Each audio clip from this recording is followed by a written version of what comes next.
Hey there, all you two pixelators. I don't know how to make up these things at the beginning. They don't even make any sense. Welcome to Two Pixels Off, a podcast for creative entrepreneurs. They don't make any sense. Super excited to be back with you on this podcast. I'm Mike Janda, and I'm here with the co-Hussey, Mr. Brad Hussey. How are you, Brad? Good, and I will actually say the way that you pronounced my last name just a moment ago before you corrected it and said Hussey. Actually, so it is Hussey, but my family from the east coast of Canada, so they're from Newfoundland with Irish heritage. They don't pronounce H's, and those S's are usually pronounced as Z's, or for the American listeners, Z's. So Uzzy. It would be Uzzy. So they would say like, "Oh, you're Brad Hussey," like, you know, like that's what. And so when I go back to Newfoundland and visit, and I'm on the phone, it's funny. So quick little story, quick one. I was ordering flowers. We went for our anniversary, my wife and I, and so I was ordering flowers on the phone, and I was like, I'm going to do this, like, order flowers, and they're going to deliver it. This is so cool.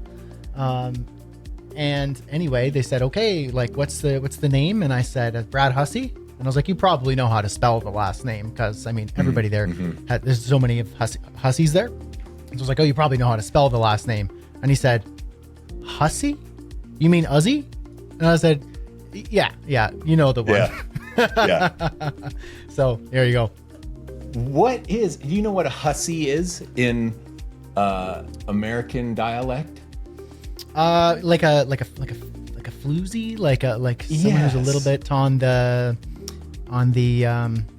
naughty side. Yes, it's a girl or woman who behaves in a disrespectful or inappropriate way, or has many casual relationships with men. That brazen little hussy is the example in dictionary. So I'm aware of that somewhere.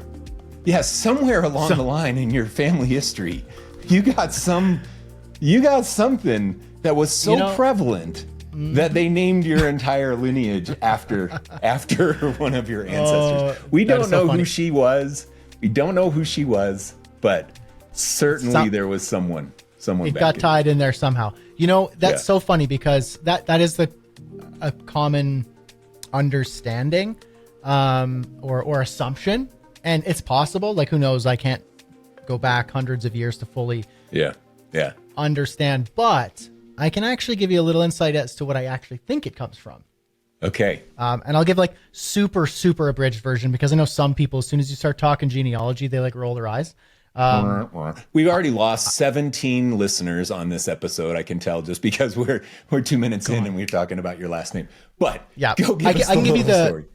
Okay, so basically, Hussies way back were like from the Norman invasion. Like, they're Vikings who like invaded, and they were in the Norman invasion. They were in France, and then they became French people, and they were the Hussey name is a Norman name, and it comes from de Hussey, which is spelled differently, which means apparently one who wears hose, like maybe like leggings or something, like, or a boot or some sort of like thing like that. And then from that, because when they did like census documentation, that spelling gets changed. Those folks moved over to Ireland, and they were there for hundreds of years.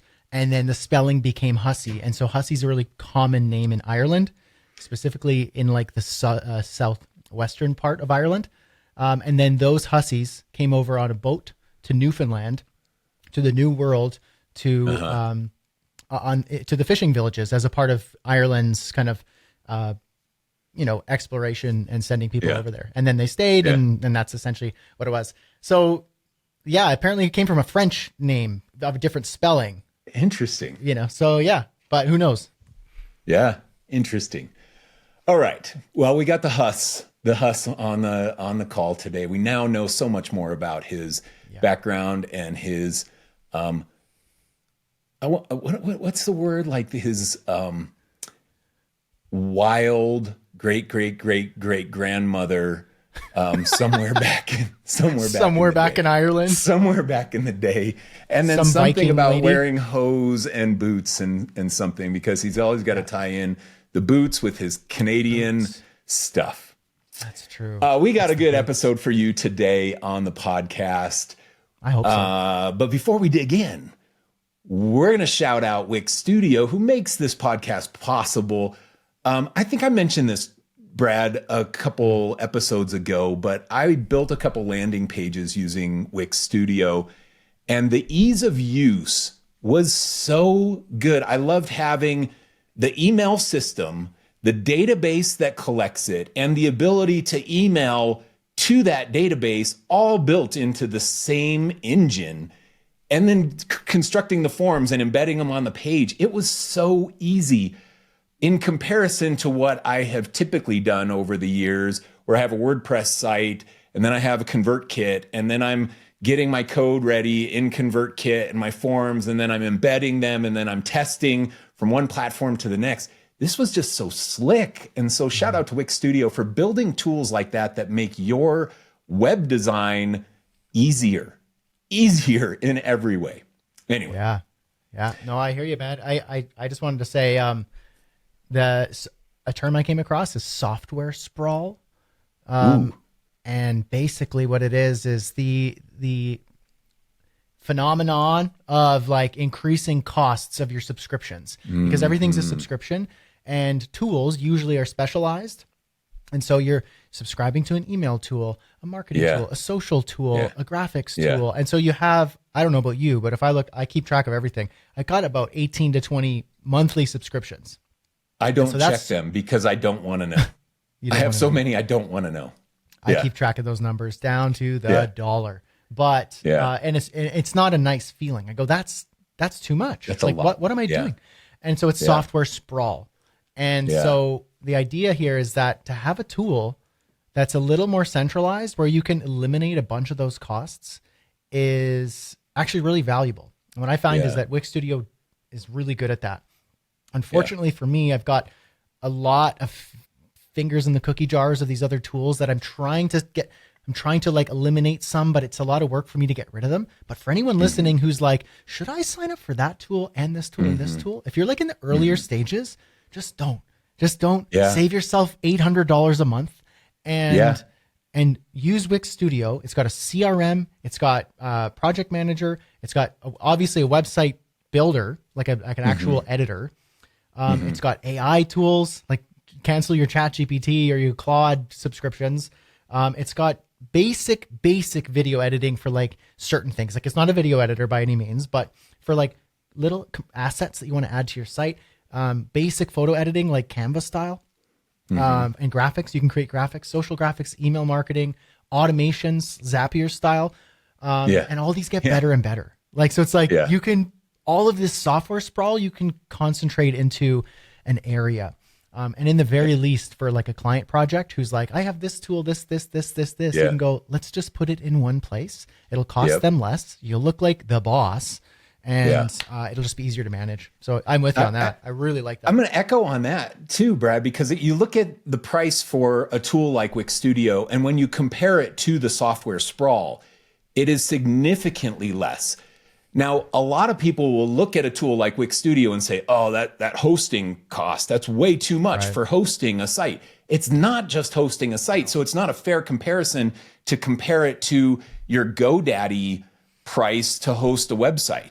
It is a comparison to your hosting plus your email system plus your e-commerce system plus your Canva subscription or whatever else you're able to eliminate because of it. Your ChatGPT system to write copy and things, it's so built into the system. So compare it to the software sprawl, and it becomes a no-brainer to use a tool like that. I love that about it. And I think they're really carving out a nice niche for themselves, and they're being super aggressive on getting it in front of as many creatives in the world as they can. And I applaud that as well. Yeah. Can I ask one quick thing, actually?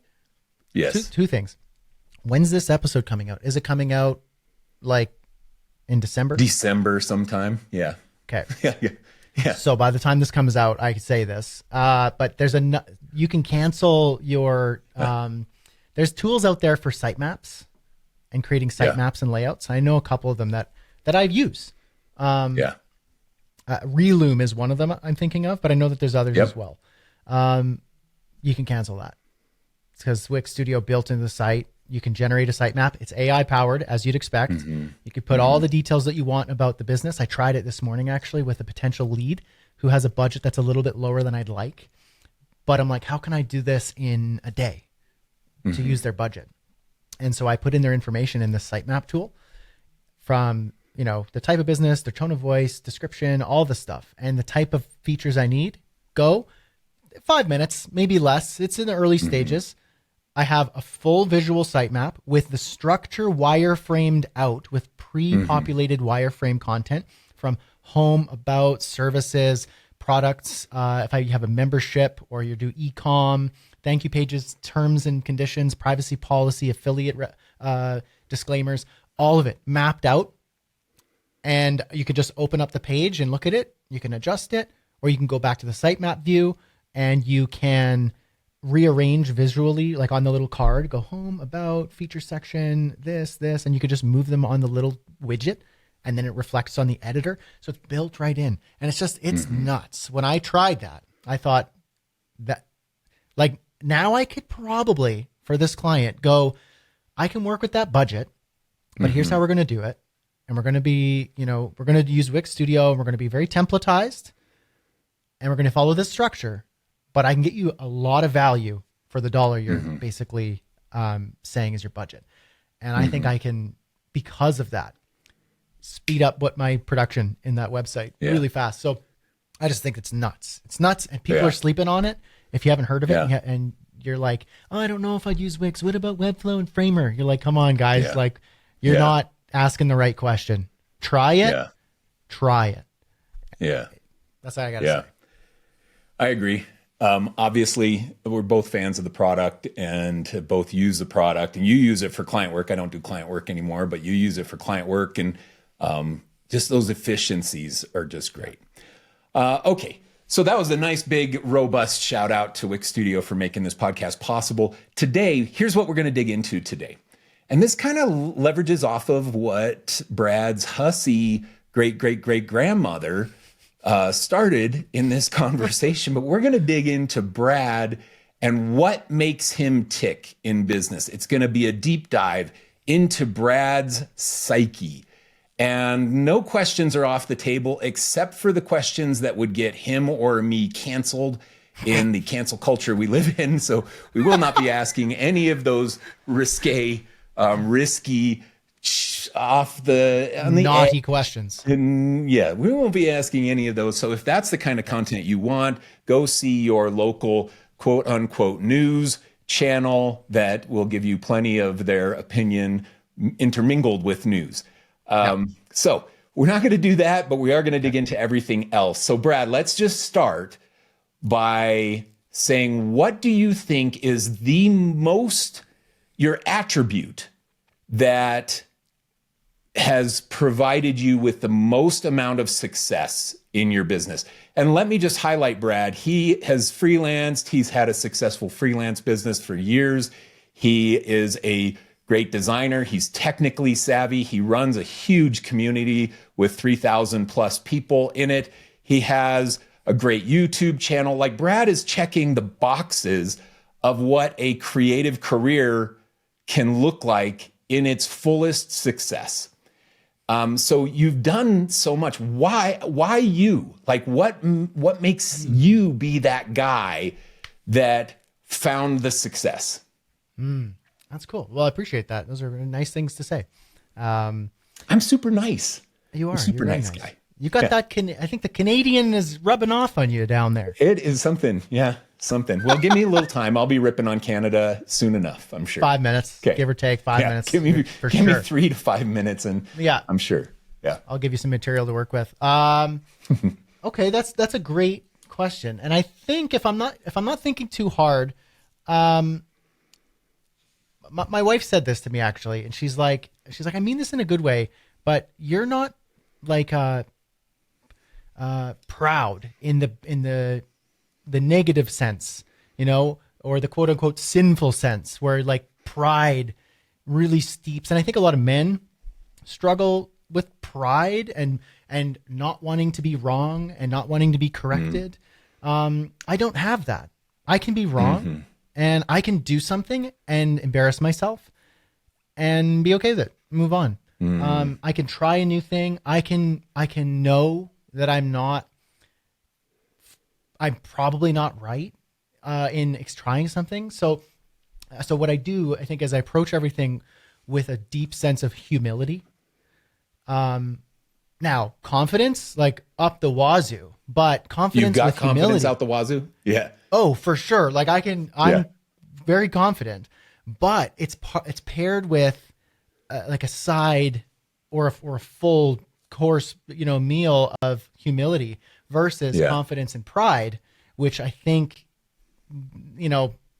I don't know what that turns into, but probably nothing good, at least for me.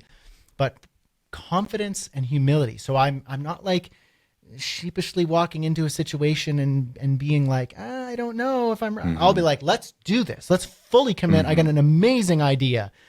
And then if the idea was bad, I'll go, that idea really sucked. Here's what I learned from it. Let's not do that again and carry on. And so because of that, I think it's created a lot of opportunities for me to try new things that have created really good opportunities, and to try things that were like, that was bad. That didn't work. And I won't do that again.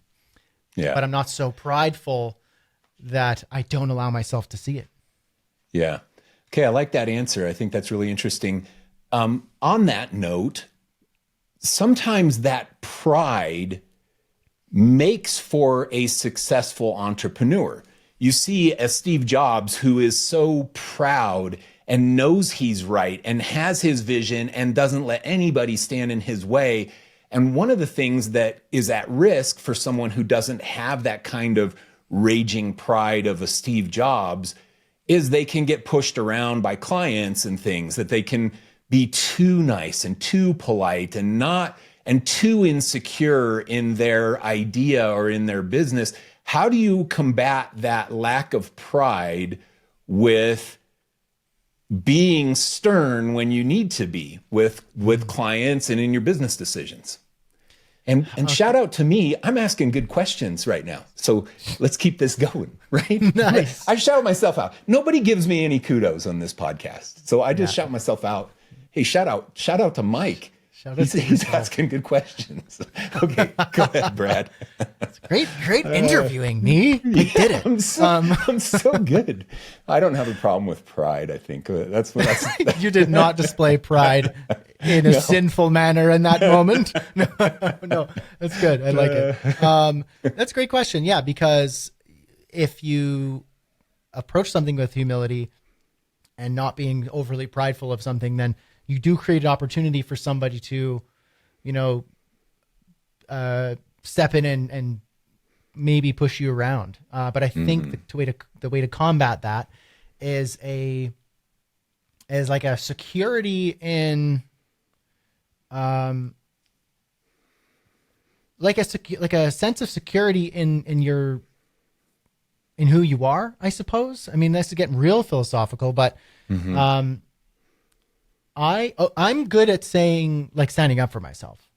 I'm not perfect at it. Again, to approach, like, I'm not going to be like, I'm the best at standing up for myself. There's been so many times where I'll be like, man, I let that person walk over me, or how did I not see that personality trait that like really just took advantage of this? That like, man, what an idiot move, Brad. So I'm always learning and trying to do better. But I think I'm relatively good at sticking up for myself and or for others, or for something that, if somebody's being like an arse, to put that in a PG term, I won't allow that for very long. Part of it is because I'm a dad and I've been doing this, like I'm a father for a while now, and I've been in business for a long time, and so I've put myself in situations that can be really humbling.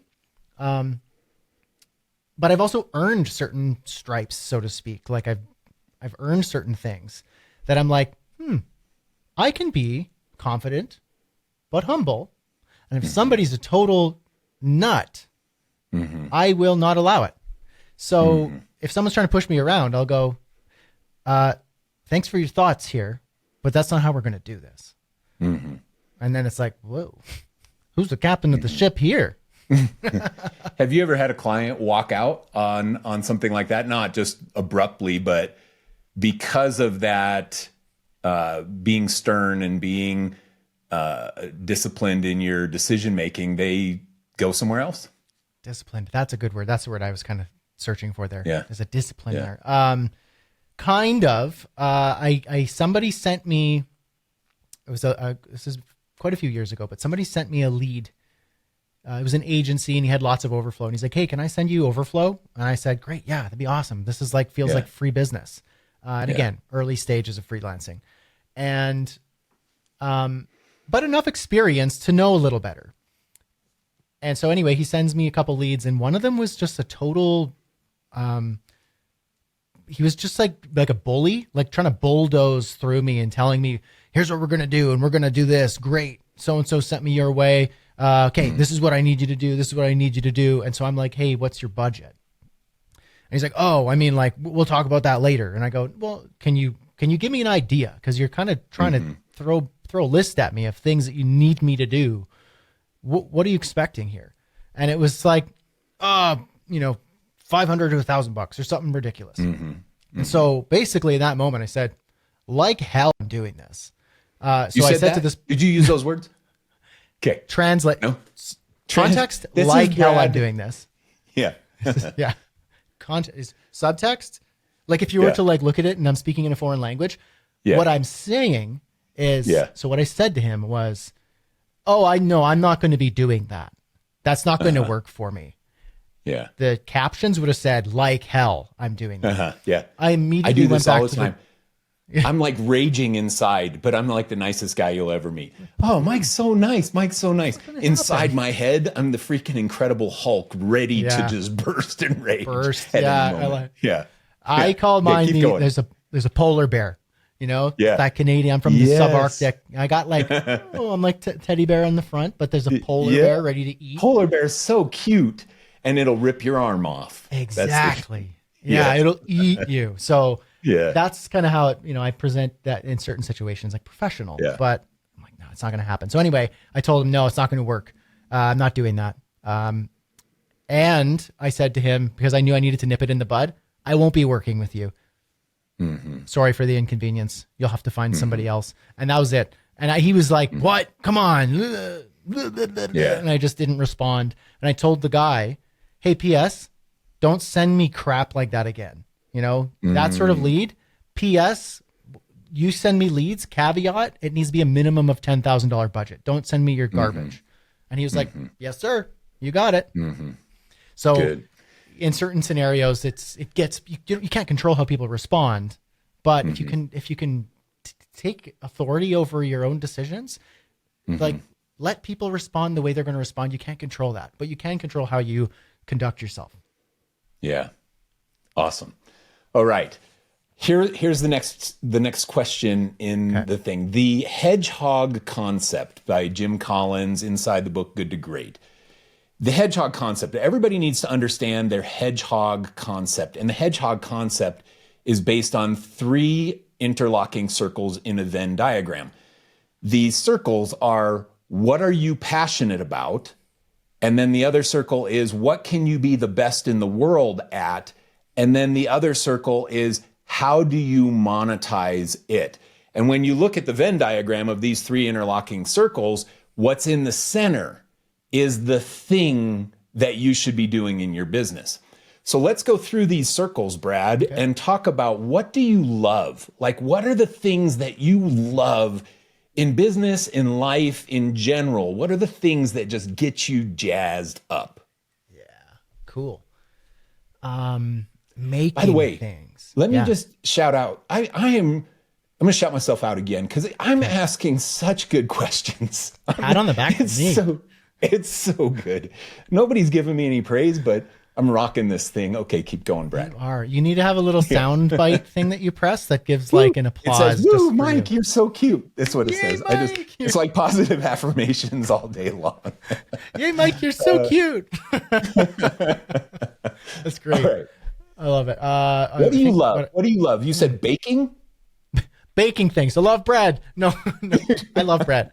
I love bread. I love when my wife bakes bread, but I'm not so good at it. Making things, creating things. Okay. Yeah. Making. Oh, like baking, making is the same. Yeah. Making, quite literally, like I love an idea and then getting to move on it and making it. Like I can come up with like, if you throw me a cool idea that I get so excited about, or I come up with a cool idea I'm excited about, I love making it, like getting that first draft going, getting that first bit, that first mold, that first version of the product or service, and like going for it. Yeah. So that to me is like, I can make things. So I very much see myself as a maker versus like a manager. Like managing something to me, I can do, but it's not like it will drain me. Whereas if I'm just like making stuff now, whether that's a YouTube video to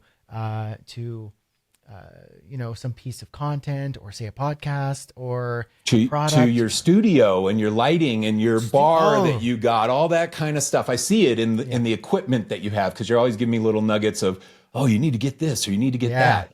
It's that I see that passion in you. Yeah.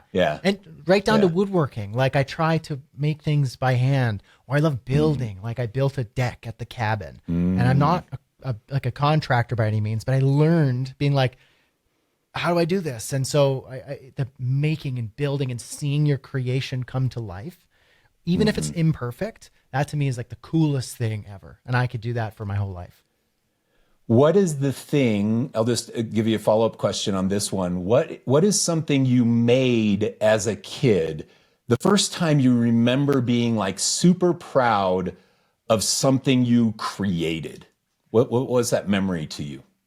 Ooh, I think probably the earliest thing I could remember, actually, and this sounds like almost cliche, but I never thought about this, but now that you asked, my dad helped me. In my mind, I built it all by myself, and my dad was just giving me a thumbs up. Exactly. But he helped me build a birdhouse, and it was just like this little birdhouse. And I remember with a handsaw, like cutting the wood and hammering and painting and all that stuff. And so and drilling, like the hole, like boring out the hole.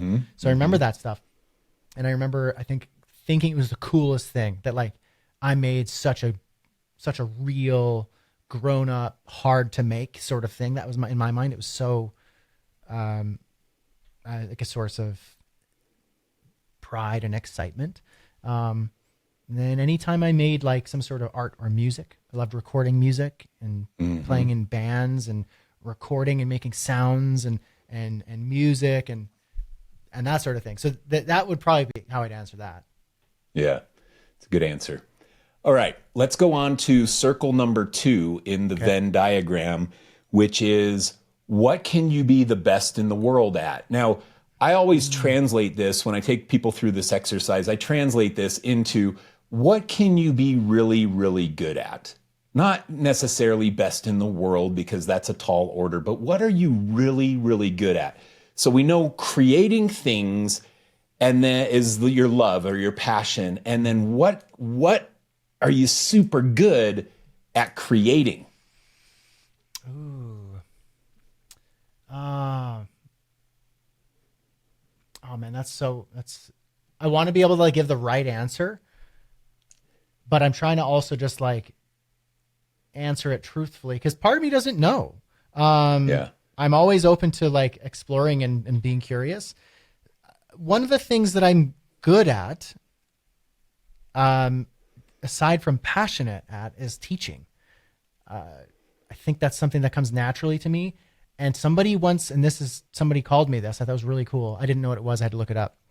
But they said, your teaching style is didactic. And I was like, what the heck is that? It sounds like you just insulted me. I need to look it up. Yeah. I'm no didact. Don't tell me I'm a didact. Don't. That's what you start thinking. No, definitely not. No didact here. But I'm not a didact. yeah. I'm looking up didactic right now so I could understand. Yeah. Yeah. Well, and even the definition of it is, I mean, you're pulling it up, so you probably have the actual definition, but the idea is that you're teaching something, and it's something that you present a deeper learning in a way that's so accessible or fun, or it comes with a layer of approachability or ease or humor or whatever it is, through a story, through a joke, through just a personality, through a certain vibe, but you get something deeper. And so I was like, that's really cool. I'm not trying to do that. I'm trying to take a difficult concept that I understand, and I want to give it to you, but I don't want to sound like I'm talking down to you or trying to use big fancy words and jargon. I'm just trying to make it like easy and fun, like a buddy sitting beside you, kind of like pushing you along, or a big brother or something, or like a dad, something like that, but in a fun way. Yeah. Yeah. And so I was like, oh, that's cool. You probably have like a better definition of it there. Okay, I'll tell you what it is. Sure. So teaching is the most generic definition of it. So didactic is apt at teaching, or to teach in simple terms. But then it says particularly in having moral instruction as an ulterior motive. So that kind of goes into what you're saying of having kind of a root understanding of the thing that you're teaching. Interestingly, there's a secondary definition that says in the manner of a teacher, particularly so as to treat someone in a patronizing way. So that's kind of a negative connotation to it. Yeah. But that's not the first. Yeah. And I wouldn't have taken it as something negative, but that is a little negative spin that they try and put on there. I don't think that's the most understood definition. I think it's more what you're talking about in the getting to the heart, or the moral instruction as the ulterior motive, I think is more and then how I would have understood that. And then kind of like taking it from, okay, is this a moral teaching, to like, well, no, if I'm teaching you design, like web design or coding or something like that, coding is super boring, but I make it fun for you to understand it. Be like, hey, this is like this. And then you learn the hard thing, but in the way that's, easier to digest.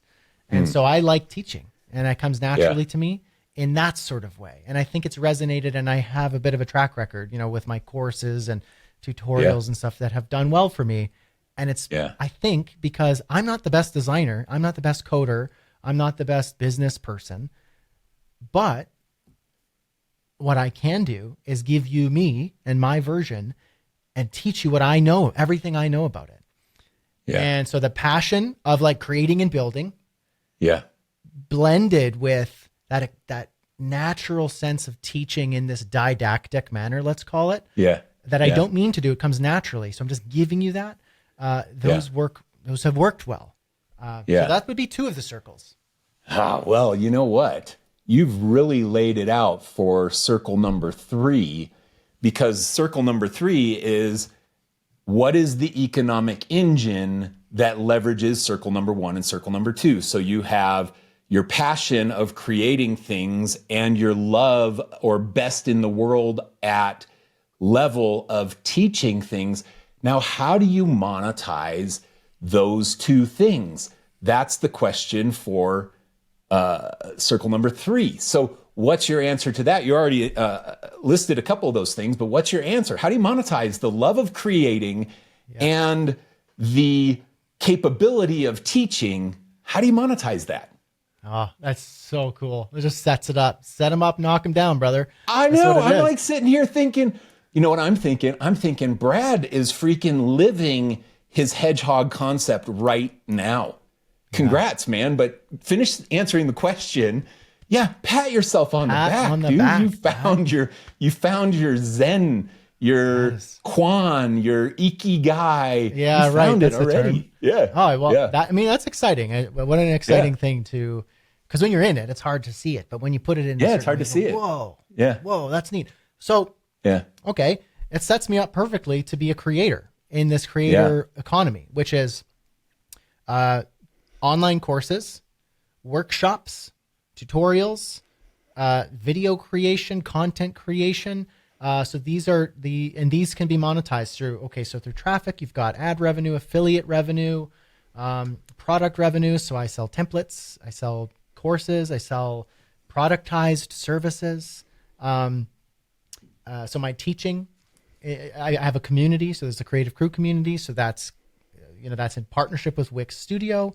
But we also get other brands that are complementary to the community that will pay to get in front of in a natural way in front of the audience. So I've got a community of people who gather around kind of my ideas for building a creative business as a web designer. Mm-hmm. A brand that is on board with that, other brands that complement that, that spins into, boot camps, courses, training, consulting, coaching, email marketing. And then those things spin off into, I like building little business ventures and then monetizing those. So I like making things, and then I'll teach about the thing, which is how I market, and that attracts customers, and then I can execute on the service or the product. Now, is it perfect? And am I doing it so optimally? No, but it's a fun game and I'm doing pretty well at it. And so that's, to me, how I've monetized it. And I think how I can continue to explore monetizing it. Yeah. All right, man. I am so proud of you, and I'm not being patronizing here and joking or sarcastic. Honestly, you're living your freaking hedgehog concept right now, and you probably didn't even know it. It's so fun to see it.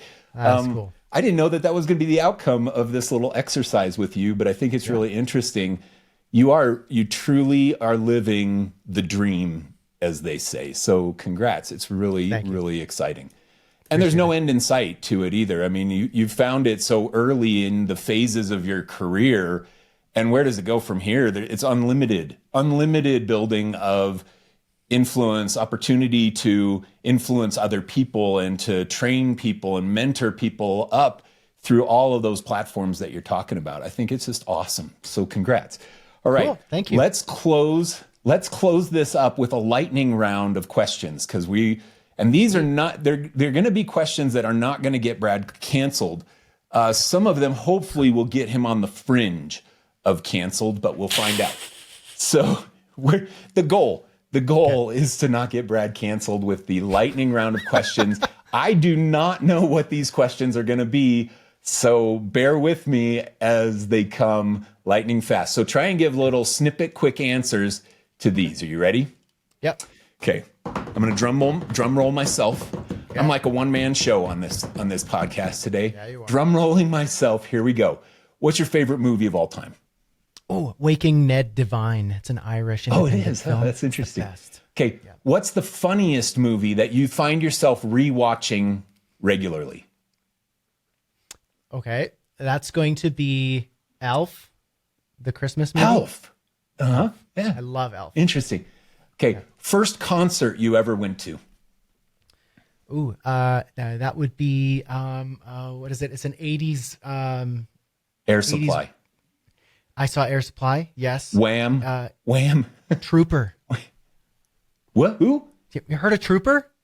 No. They're Canadian, but they're a part of that whole April Wine. That's another Canadian band. Like that whole era, but the Canadians version on it. So it's a little bit specific, but, like that sort of thing I went to as a teenager, and I got to go on the floor where they were serving like adults only because I looked a little older as a teenager, and I took my mom's mascara and I darkened my peach fuzz to make it look like I had a mustache, and they you let got me totally sauced down there drinking. I didn't, because my mom knew I was going, and she let me use her mascara on my pretend mustache, but they thought I was old, and all of my buddies tried the same thing, and they like laughed at them and sent them up into the bleachers. So I was down at the floor. I was like a 15-year-old. Great. Okay. Favorite band? Favorite band? Anything John Mayer. John Mayer. Oh, that's a good choice. You play guitar, right? Correct. Yeah. Do you play any other instruments? Mm-hmm. Bass, drums, piano. Bass. Okay, bass doesn't count because it's just a 4-string guitar. It's a 4-string. It's a simple guitar. You'll get the bass player so mad. It's an easier guitar with bigger frets. This like barely counts. Barely counts. Yeah. Singing, a little bit of banjo. I can play some tin whistle. Yeah. Multi-instrumental. Like music was like in my mind, I was going to be a musician growing up, but then I realized there's no money in it. Yeah. It's well, there is for some people, but it's a very small percentage. Select and few. you have to sell your soul to the devil, and that's a problem. That's a problem for some Not people. going to do that. No, not today. We'll see what happens next year. All right. We're borderline canceled right there. All right. First celebrity crush. Ooh. When I was a kid, the Mask with Jim Carrey. Yes, Cameron Diaz. I thought Cameron Diaz was like, I was like, wow, that's pretty. Yeah. She was smoking in that. Smoking, as he would say in the Mask. That's exactly. Okay, you were a show tunes guy, like singing, dancing, the whole thing. What shows have you been in your life? Just name a few. Ooh, okay. Good News. This is an old musical type thing, tap dancing and whatnot. Hot Mikado, which is the musical theater version of the Mikado, which I think is more of like an opera, but the Hot Mikado is like a jazz sort of version. We did Urinetown. Urinetown, yeah. Okay. Urinetown. Yeah. And what was the other one? It's failing me right now. But then a bunch of musical reviews and kind of smaller kind of performances as well. But we did 3 or 4 kind of larger sort of productions in our theater. Yeah. Right. Sometimes people are afraid of heights or spiders or whatever. What are you most afraid of in that realm of stuff? And this isn't like the fears of losing a child and things like those big dramatic fears, obviously those, but what the little fear that makes you kind of a wimp, what is that fear? Drowning. Drowning, really? Drowning. Yeah. Do you know how to swim? I can swim. I'm not the strongest swimmer. I sink.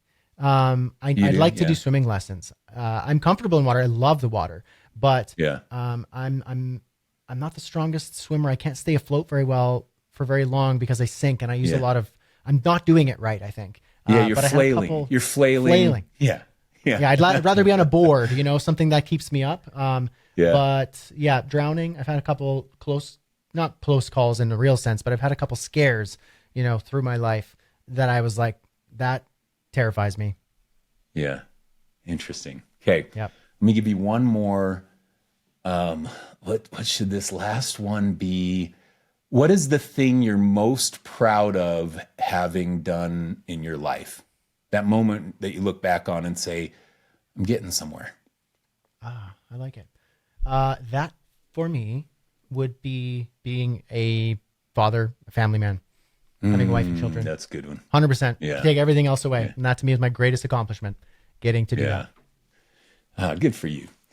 All right. Well, thank you everybody for listening to this episode of 2 Pixels Off, the deep dive into the psyche of Brad Hussey, descendant of his great-great-grandmother, the original Hussey, in his historical lineage. That poor lady. I'm sure she was nice. I feel so bad for Stella.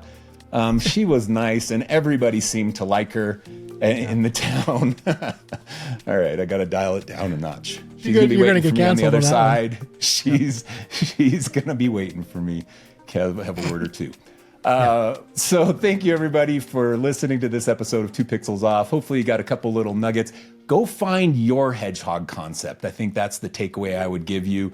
Brad is living his, and we're so proud of him. Not sarcastically saying that, because I know it gets sarcastic, but really, it's really, really outstanding. If you can find that, your life and your career feels so rich and happy because you're not working anymore.